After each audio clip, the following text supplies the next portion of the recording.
Welcome. My name is Ebuka Obiuchendu. It's a brand new month. The month of September is here with us, and the year is far gone by. We have just a few months to go before 2013 is over.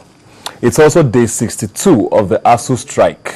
No end seems to be in sight for the universities across Nigeria to end what has been a very long and painful and almost unreasonable strike, as it were, because as we all know, negotiations were made, certain terms were reached, but it looks like those terms don't seem to be able to be met at this point. And students are home, lecturers are home, and no progress seems to be in sight for that. But we'll keep an eye on that and see how things continue to unfold in the coming weeks. But I want to start with a quote that came from Mr. President over the weekend on something completely unrelated to education. He said, "Boko Haram is being progressively weakened, but we are not resting."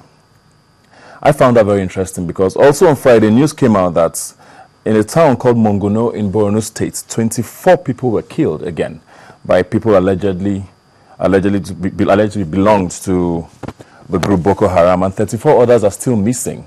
I don't know if that's a sign of retreat from a group that Mr. President says is retreating, but obviously people are still dying and people are still getting killed, and the state of emergency is still in force.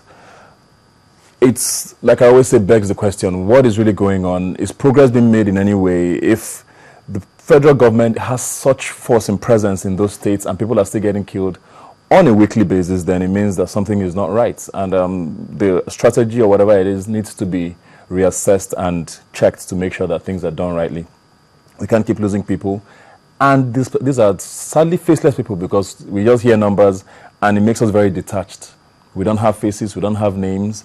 We just know that people die. And sometimes the news comes 3-4 days after it has happened because of the epileptic network that is there, because a lot of the telecoms companies have had issues with their base stations over there. But yeah, more people are dying in Borno State, more people are dying in Yobe States. The state of emergency is still in force there, and we're looking at how the future is going to be shaped with all of that. We don't know what Mr. President is going to do. He's going to say. He's not said anything about that issue in the last 2-3 weeks, that the number of deaths have continued to rise, and we don't know what's going to come off of that. Moving on to something else that was very interesting over the week was the Taraba State Governor. Governor Suntai did come back to the country.